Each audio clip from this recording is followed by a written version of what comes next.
Cool, cool. So this last weekend, I definitely didn't do as well as my teammate, but I went 44, 3-3 with Swap Frieza. Um, the back, the unawakened side for this guy is the permanent reduces the cost of a skill by 1 yellow, as well as the activate main. It's an activate main leader, so I don't have to swing. So a lot of the times where people needed Z energy, anything like that, I pretty much just told them no. I activate main, look at the top 5 for Return of the Army of Terror, which is an extra card in the deck, which I'll go over in a little, or a Frieza card of any cost. And then the Awakening condition is if I swap and I have 2 or more energy, and I draw 2. The backside is a lot better. This one still reduces the swap by 1 yellow. And when I activate swap once per turn, I draw a card. So I don't have to swing with leader either on this side too.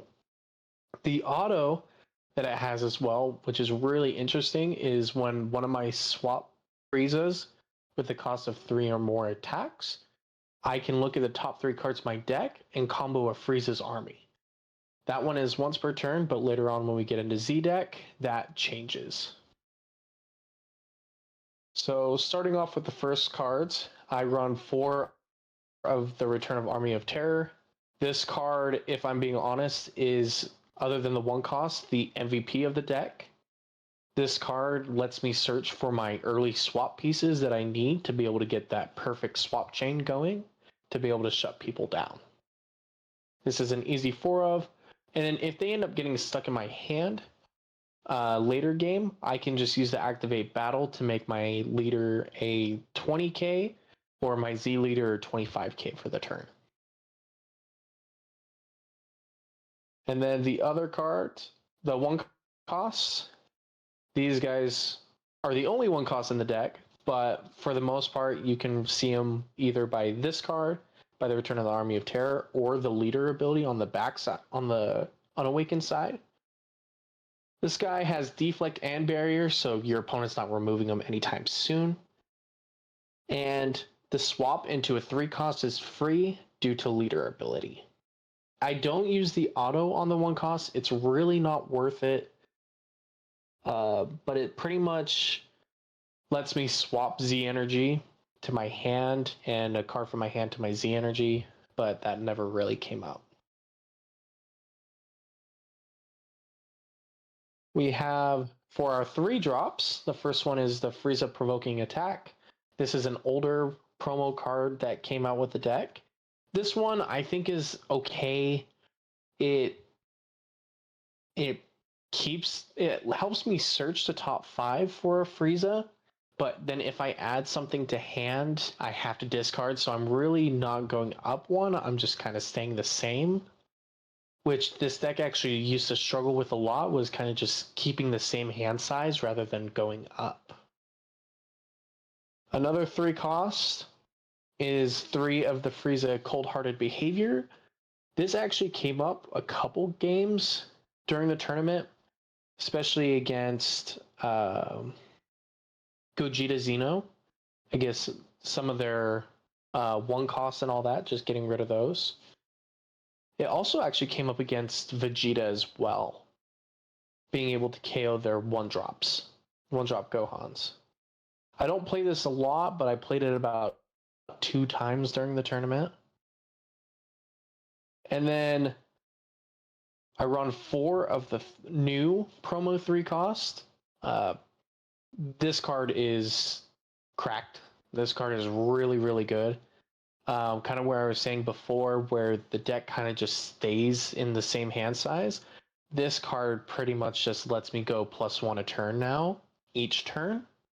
And I can just swap it back to hand. And usually average hand size for the deck is 16 to 18 cards now. For the 5 drops, we got the other new promo, is the Frieza Showdown. Another problem this deck had was the Z Leader Awakening. It was so expensive having to use 3 Z energy and pay 1 energy to have a Z Leader that stays for until the end of your opponent's turn and then leaves, it got super expensive with paying for the chain. So this card pretty much just says, instead of paying 1 and 3Z, I just pay 2Z and place my leader, Z leader on top of my leader. Really, really good card to help with my earlier chain, as well as this guy is not energy locked for the swap to the 8 cost. So if need be, I can actually, going second, go into my 8 cost, turn 2 with energy marker, which is super, super strong with what the 8 costs can do. I run 2 of the Frieza waiting to see. This game is super good early game. I usually want to play this out turn 2 when I'm doing my first swap chain, just because it's a barrier blocker that negates one of my opponent's first battle card that they play.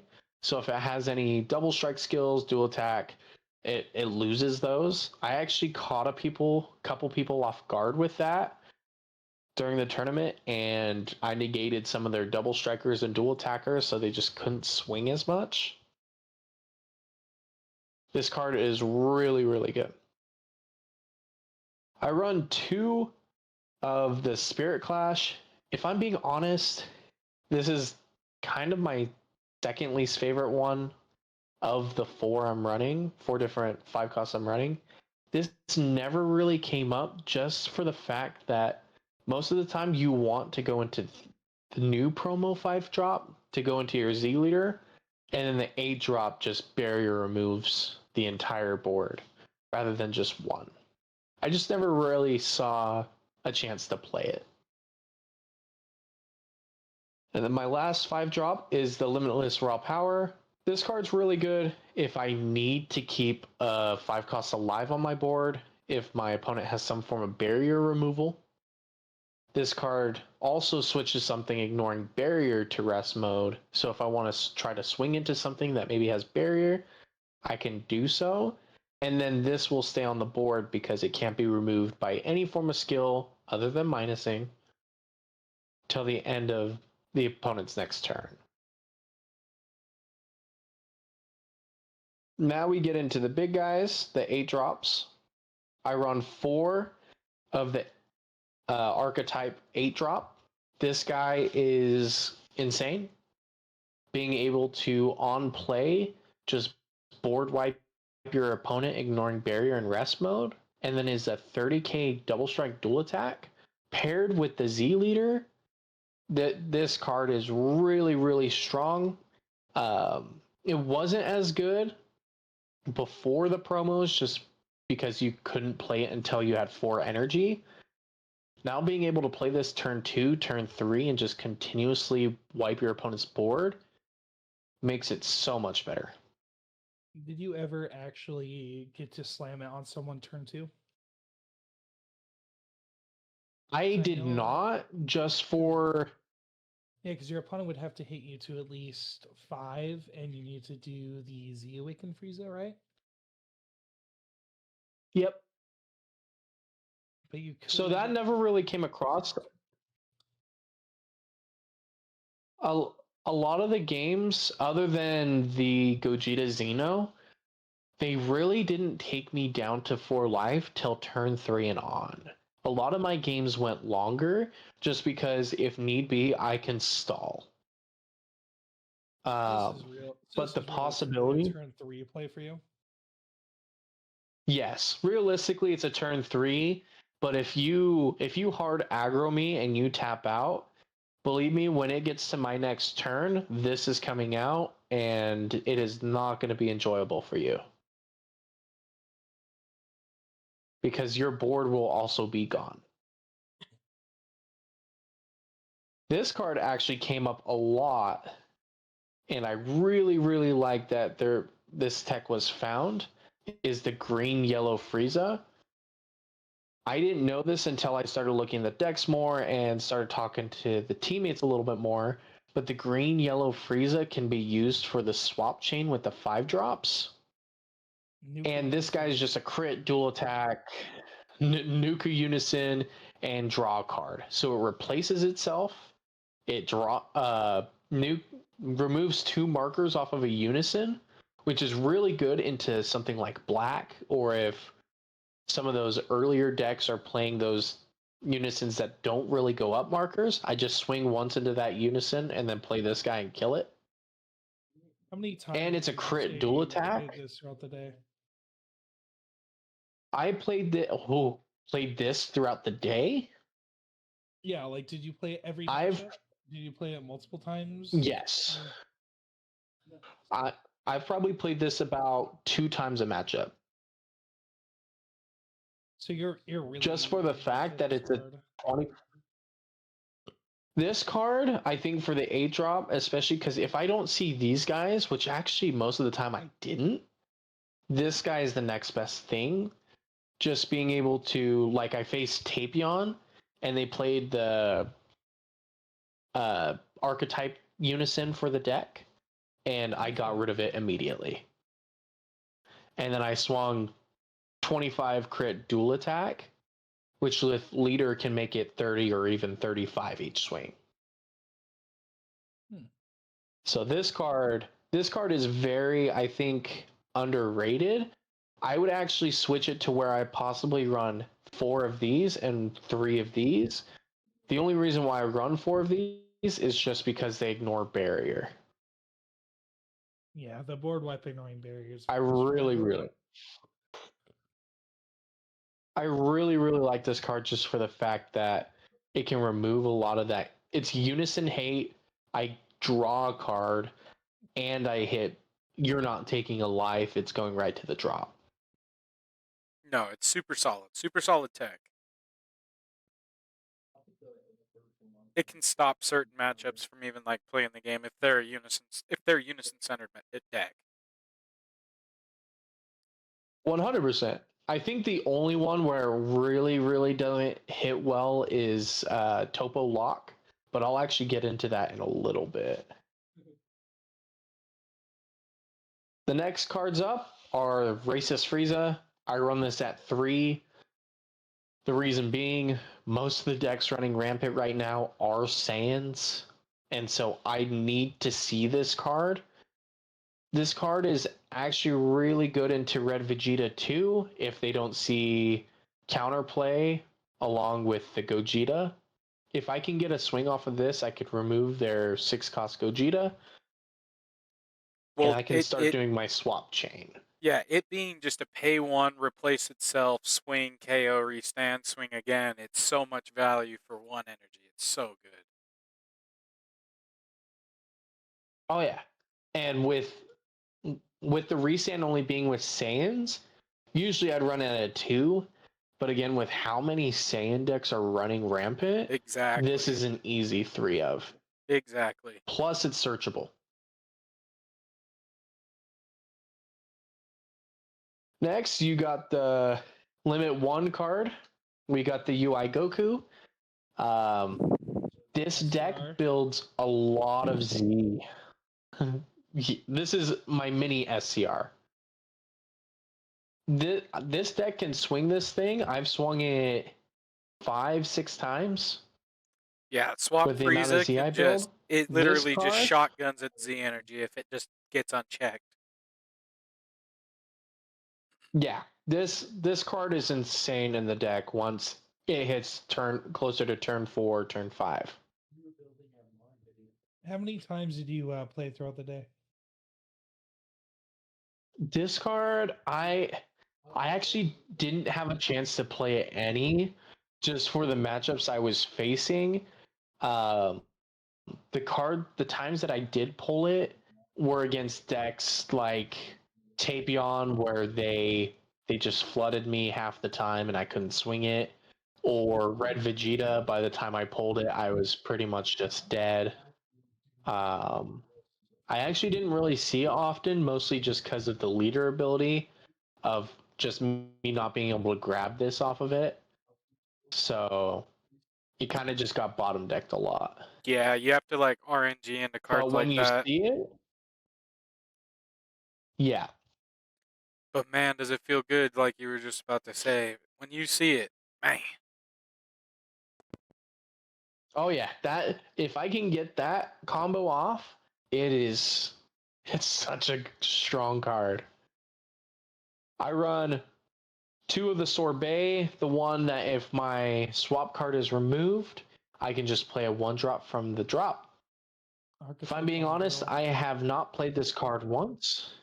The reason why is just because you want to keep 1-drops. The 1-drops are very important. There have been times where I have comboed up them off because I've seen 4 by turn 2. But for the most part, this is definitely a later game card. But I haven't even really used it. So, but I know it will come up eventually.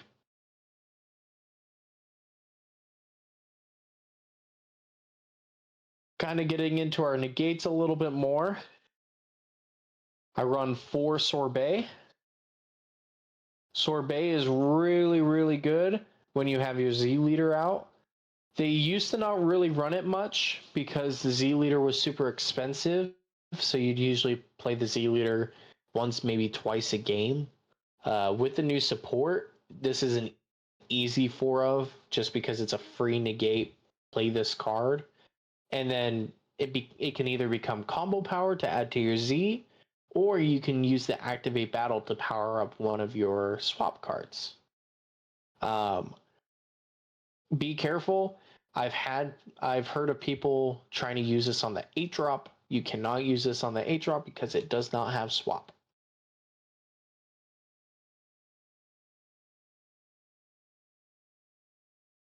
I run 4 of robotic riposte. This is also a very easy 4 of. It's searchable in the deck. And with the Return of the Army of Terror and some of my other extra cards, I can usually get this active turn 2. The ability to be able for your opponent's non-unisons to rest a card each time. A lot of the matchups I went against actually did not have a unison, so just doing this shut down their turn.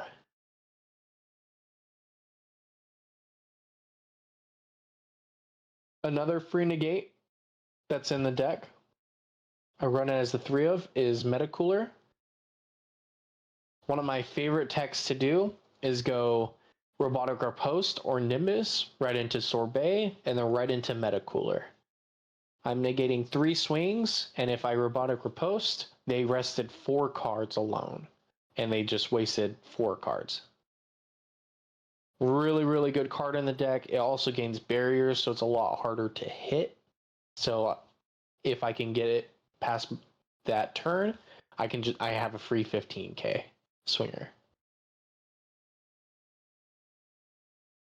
I'm running the Krillin super combo.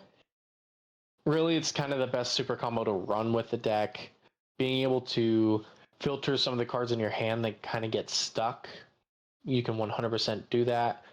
I don't think there's any other super combo to run for the deck, and that I wouldn't run. The 4 super combo is Pickle Han. Really, really good card for the deck. I have heard some people give me the idea of running the SS4 Gogeta Ultimate. Even if I had the money for that one, I would still prefer this one in Swap Frieza just because all my swaps are energy hungry earlier on, and this guy can be free for me. So I have I won a couple games from GenCon because of this guy.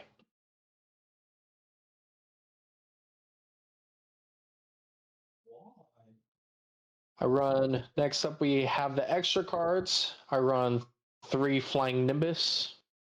This card actually didn't come up for me much. I didn't really see it, and that's kind of the tendency with this leader with the top 3 searches. But the games I did see this were against a little bit more unison heavy decks, or they had played their unison and it didn't really matter much. But it did help kind of slow the game down so I could live to the next turn.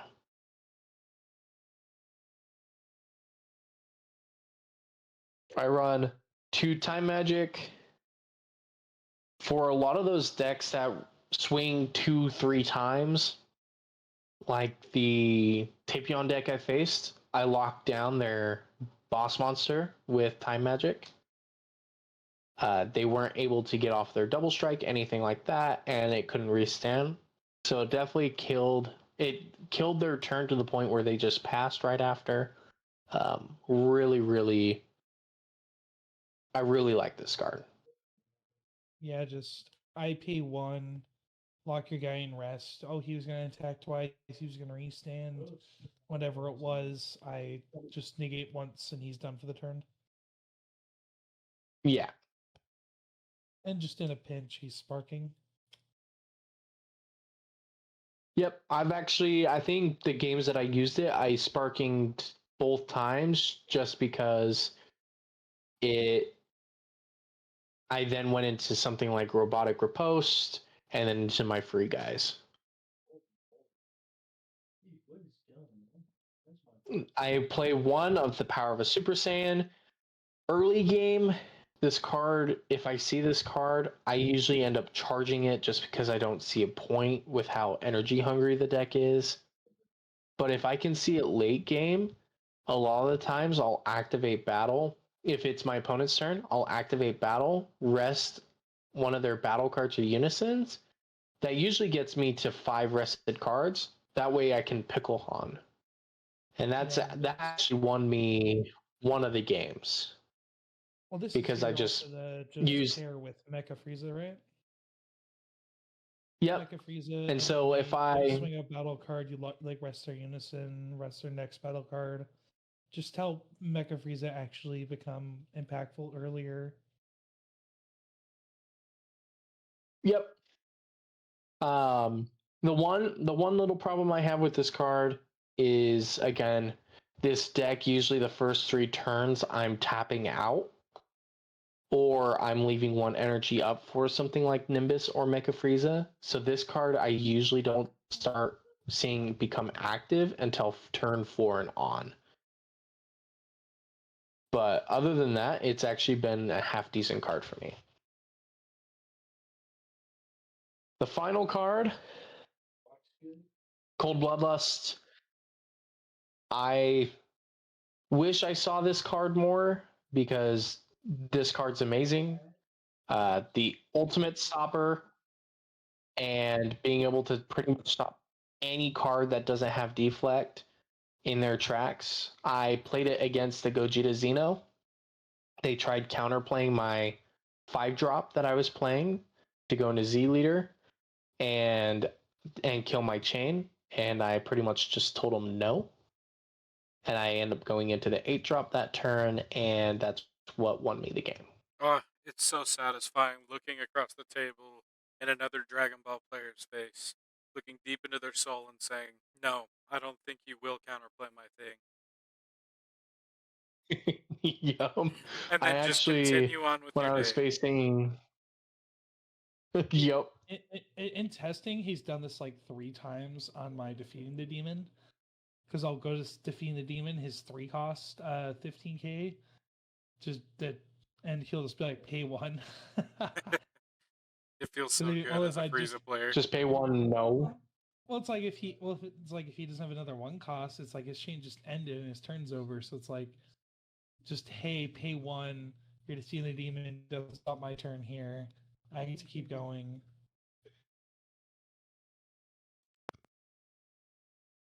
And this actually came up in the Tapion matchup. They tried to heroic me, and I said no.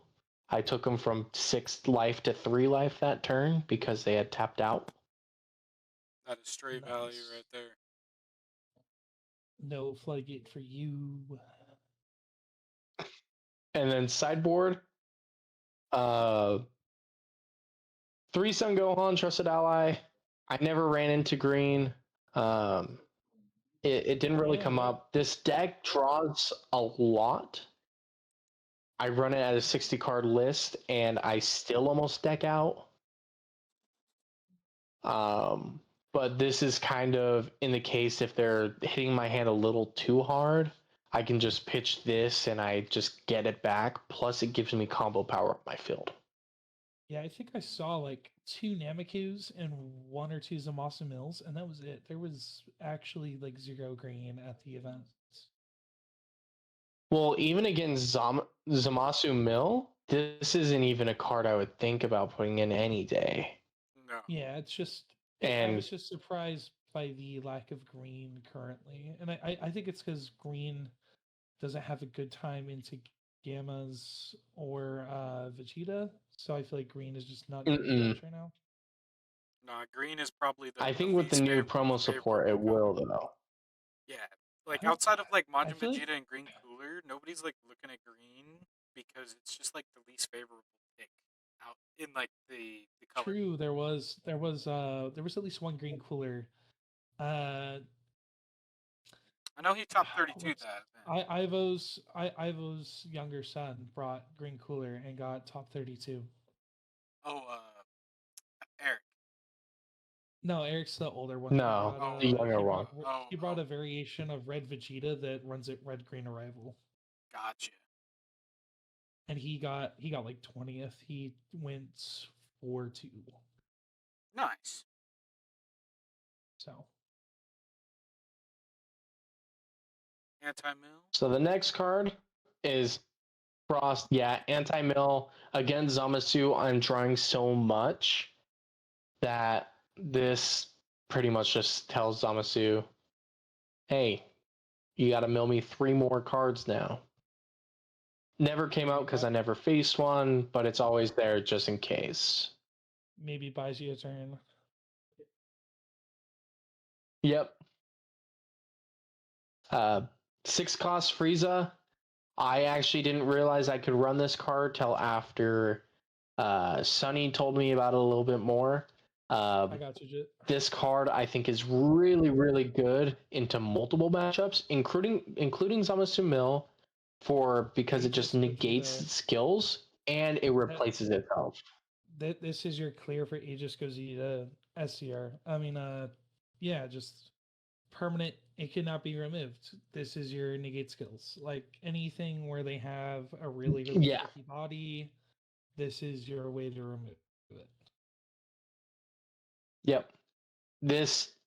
I love this card because I love to pair it up with the 8 drop as well. So I'm swinging with Z Leader. I'm swinging 30 crit, 30 crit, 30 crit as well. Yeah, because it's rest. It's rest. So my opponent isn't. So. Yep. Ballin'. I run the 8 cost counterplay Vegito. This one I was more running in preparation for Green Cooler, just because I didn't. With the new anti-box meta, we didn't really know 100% what was going to be there. And Green Cooler Unison. I brought it in once, but I ended up charging it. Okay, because I know you mentioned Tapion, and I feel like this would be a matchup where I feel like that'd be a matchup where you'd bring this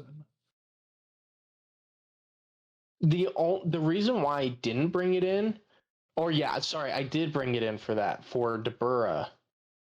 But what they usually do in blue is right off the bat they -1 and bottom deck something ignoring barriers, so it's at 3.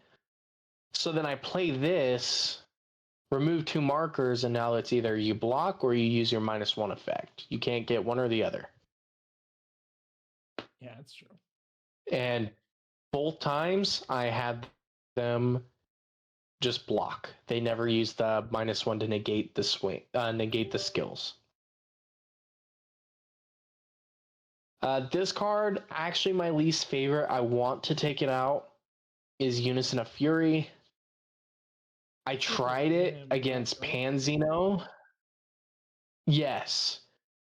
The problem I have with it is the deck is so, again, energy hungry that I didn't find a time to play it. And I just felt like my swaps were a lot more useful. And by the time I was going to play it, it just wouldn't have mattered. So it feels like playing this So I game think for this free, one, you're losing too much value because you could just be swapping. I wouldn't even dare to play this till turn 4, if I'm being honest. Maybe turn 3.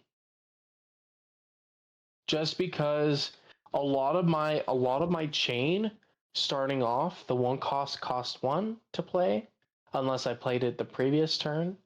The 3 cost is free, but then I have to pay 1 for the 5 drop and then pay 1 for the 8 drop.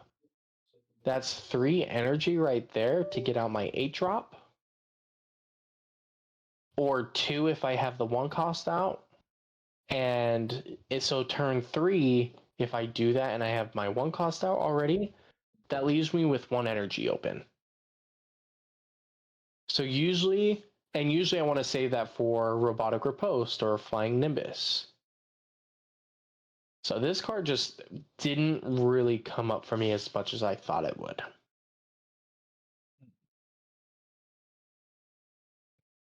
I run 2 T-Blow. Really, really good card. I ran it against Tapion. I negated their Android 17 Floodgate, No defending. which was really, really nice. No battle Nope. flood. Battle card floods be gone. Yup. And which brings me over to Begrudging Allies as a 2 of. Pretty much it's kind of like a little double trouble. If I don't see this, I'm seeing this. And if I don't see this, I'm seeing the other one. This one's a little bit nicer just because I can hit a 4 or less rather than a 3 or less. It also goes to their warp. It's a warp of 4. Oh, yeah, sorry. Warp of 3 or less. That's my bad. This was mostly for Oceanus, correct? Mostly for Oceanus, but it's also really good against like something like Heroic, because rather than the card staying on board with T-Blow, it's completely gone now. I was thinking, and so I just don't give them another swinger. I was thinking more gammas, and because if you T-Blow, if they go to play like Unshackled on your turn, and you T-Blow, it doesn't really do much. Oh yeah. They pass and they activate main. If you begrudging their Unshackled, it goes to warp. So. Yep. Oceanus. I also really, especially in the gamma matchup, this is also really good into the. Oh wait, does the 3 drop have deflect? The 17 is deflect. Yes. The Android 17. Yes, it is deflect. That would be nice. But this is still more for like just the defensive side, trying to get through my turn, to continue swinging through my turn, because we'll go through my Z deck. The Z deck makes this deck a little bit more insane.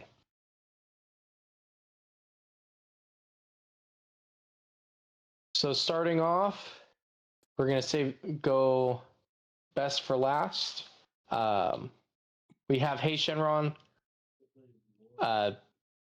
Token negates. If my opponent plays a token negate, I just pay 1 to Z, rest the token negate, and I can just continue to swing without having to worry about a blocker. Plus, if they play another token negate for some reason, I can just rest that one as well. I run 1 20 times Kamehameha. This actually has almost never come up for me. The only time it came up for me was the Expert 21 matchup. We went to like turn 8. So I was like, well, while I have energy and Z energy, let's just play this guy. Tapion, run 1 of. This card actually saved me the entire game against Topo Lock. This was the MVP against that deck. I'll explain that a little bit more in a minute, but I played this card against it, and I really like this card. I'm glad I put this card in here. Yeah, I think that's an invaluable card in any Z deck nowadays. 100%. Being able to so good at locking other unisons. That's where I feel like it has the most value. Yes. Because your Mecha Frieza unison gets around it, Nimbus unison gets around it. I'll plus lock your unison. My floodgate got stronger because you don't have that swing anymore. I actually have a really funny story about this card. After going through the C deck, I thought it was really, really funny into the Topo Lock matchup. I run one Oolong. This never really came up just because most of the time I'm not really playing anything from my Z deck other than Z Leader or sometimes Tapion or Haze. I think this is a really good late game just in case something happens kind of card, and if I need to try to finish the game. I run 2 Sorbet. Sorbet is really good with the Z stack. Ability with the Z Leader. I can just play this from under leader when my opponent plays a card and auto rest a 7 or less. So it definitely takes a lot more pressure off of me. And it doesn't come up a lot, but there have been a couple times during the tournament where I did play this and it did kind of save me an extra turn. Then I think the best card, or one of the best cards for the entire deck, is the Z Leader. With the new promo, this card is an easy 4-of. On play, I draw a card, and then the permanent is I reduce the swap skill of my Friezas by 1 yellow and 2 colorless. So my 8 drops, rather than costing 4, now cost 1.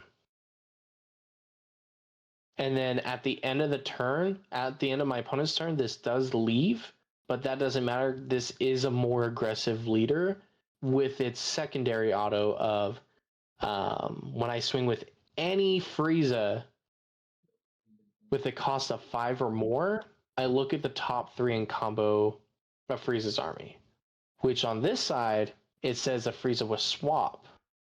So any of my Friezas that are in my deck that are 5 cost or more, each time I'm just like, oh, look at top 3 combo, look at top 3 combo.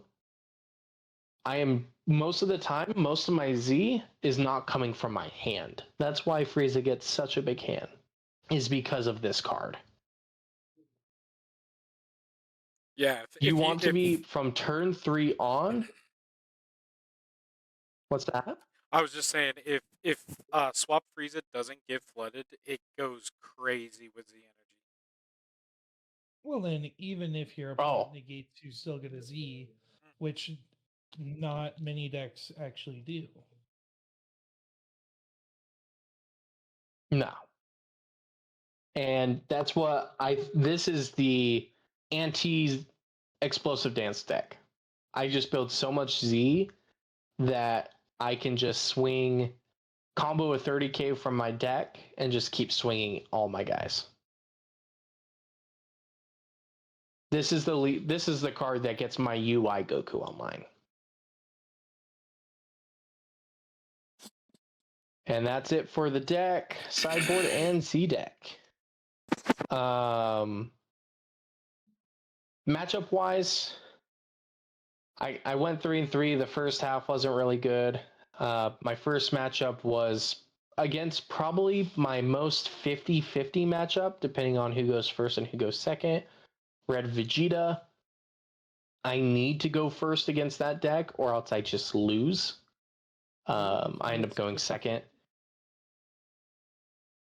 I 100% think it's 50-50. I don't know. I like during testing, I feel like we had close games, but you never took one from me. So I don't know if I feel like Vegeta is favored. I was also, that was kind of before I learned the lines a little bit better. Going first, this deck I think really kind of traps Vegeta a little bit more.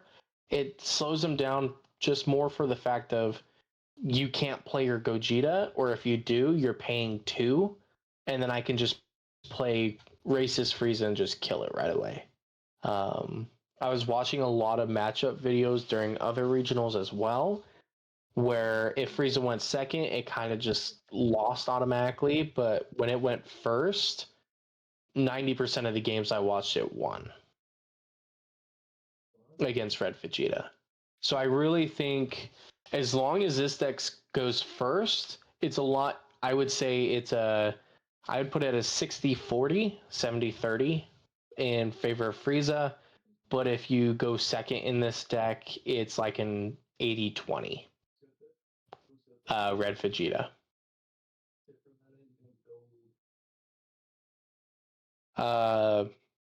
Game 2 was against Tapion, Blue Tapion.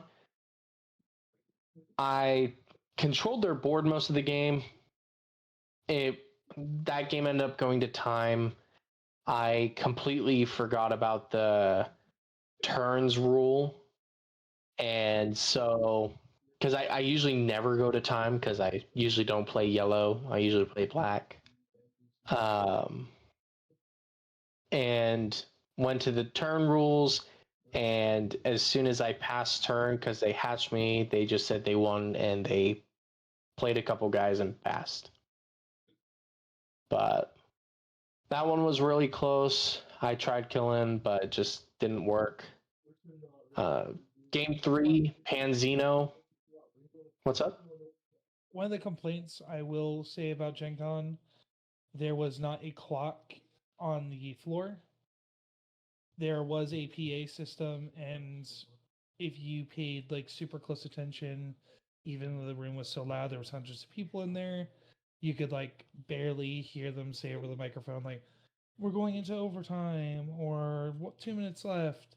Like you could like maybe hear it. Like it was very quiet. The PA was very quiet. There was a lot of people. There was no clocks. I feel like I would have appreciated a clock for the time.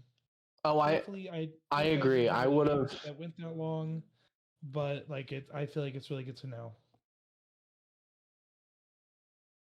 I 100% agree. It definitely would have changed up my play style a little bit more to try to just go pure board removal. Once I heard that it was overtime, it was a little too late to try to switch to that plan, and it made it even worse when I realized when they told me that there were turn rules.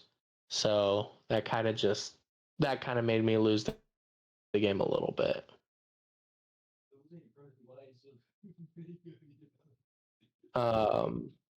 Game 3 was against Panzino. I actually have realized I should probably go second into the matchup just for the fact that I'm a no swing leader. I don't have to swing in order to get my effects off. And if I have them go first, they can't swing. I don't swing, and then I just negate their next swing. And they're not awakening till turn 3. But I went first. It was going okay at first. They end up playing the Dabura Dark Overrealm, and I used Robotic Riposte. Really funny counter to the Dabura Silver Bullet, if they ever do that, because the Dabura says you can't rest cards by your opponent's skills, and Robotic Riposte says in order to swing, you must rest a card. So it pretty much just kills their turn. Sadly, he ended up having Super Kamehameha, which killed my Robotic Riposte, and that's kind of just where he went for game. Game 4 was against Expert 21. I was not expecting a deck, but luckily I have played it against it before from the locals that I play at. And it kind of sucked for the first couple turns. He got rid of my 3-drop with Kamehameha Deflection, and he was at 7 life while I was at like 4, but he had 4 cards in hand. I think he really messed up big time though by using SCR early. I hit him down to 6 life and he went back up to 7 with SCR, and then next turn I just swung big at him he couple turns later I ended up winning that matchup just because he had like 4 cards in hand. He tried to defending friends me, and I had 17 cards in hand. I didn't care about bottom decking. Yeah, that Expert 21 deck, it tries to rip your hand. Problem is, it doesn't draw much. So I feel like a lot of times they kind of use self-hand destruction to try to take you with them. And when you're drawing as much as your deck does, you just draw out of whatever hand control they have. Well, I thought I was in a bad position in that matchup at first, just for the fact that he saw all 4 of his bottom deck supers by turn 2, and he probably used them a total of 7 times with the recycling abilities. But that still didn't matter in the end. I still almost decked myself out.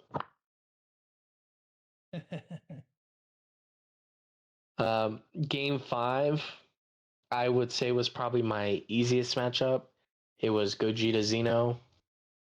The guy, I don't know why he decided to go first. I feel like he should have went second just because Gogeta Xeno is a lot more aggro when going second. I feel like I would have had a lot harder time going against it when he did that. But he chose to go first. I didn't swing. He did get his Supreme Kai out because I sadly didn't see a negate. But in the end, it didn't matter just because I started just board clearing everything else, and he had at most 5 cards in hand the entire game. Yeah, and then games. No, I was really hoping that deck would do pretty well, but just kind of watching it and playing against it, it just really. I consider this deck maybe like a tier 1.5, and I just smoked that deck. To be fair, he was not running, I would say, the most important card in the deck, which is the PyCon Unison. I think he should have been running it, but he decided he didn't want to. And I think that really, really hurt him.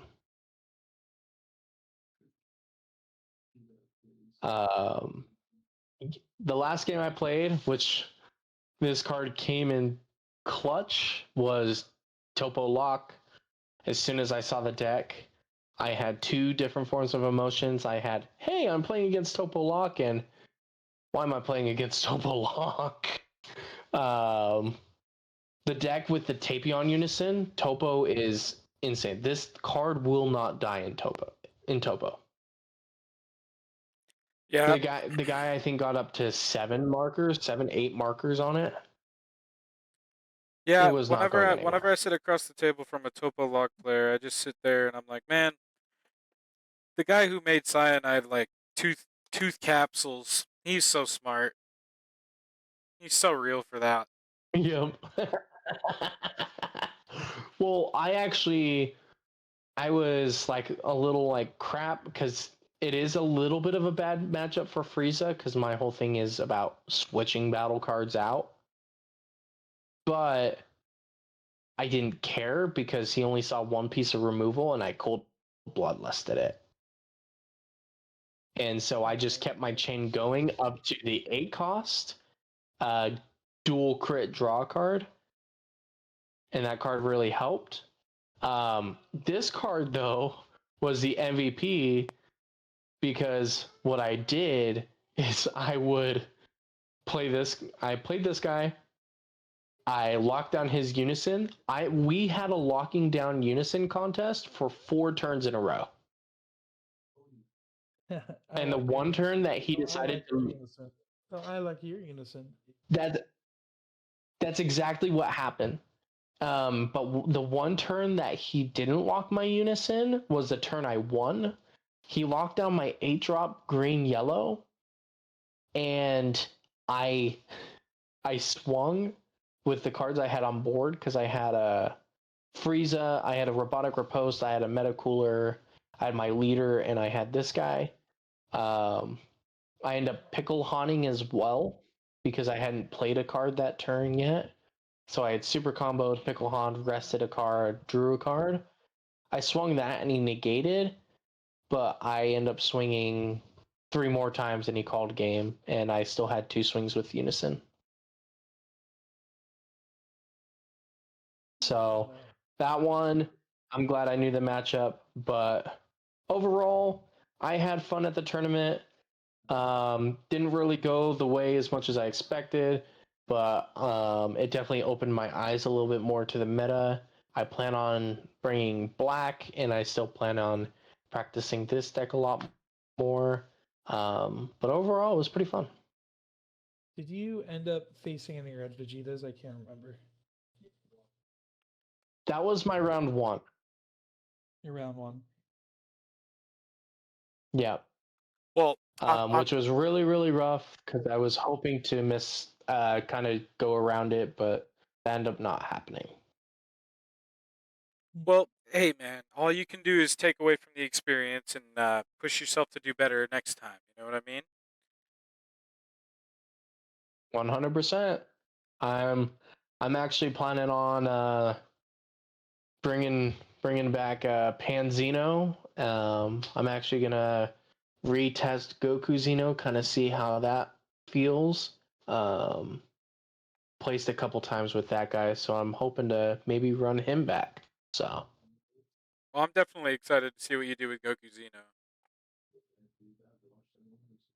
heck yeah. Well, I guess we'll end the video off there. Thank you guys all for watching the video. Let us know how you liked it down in the comments, and we'll see you for the next video.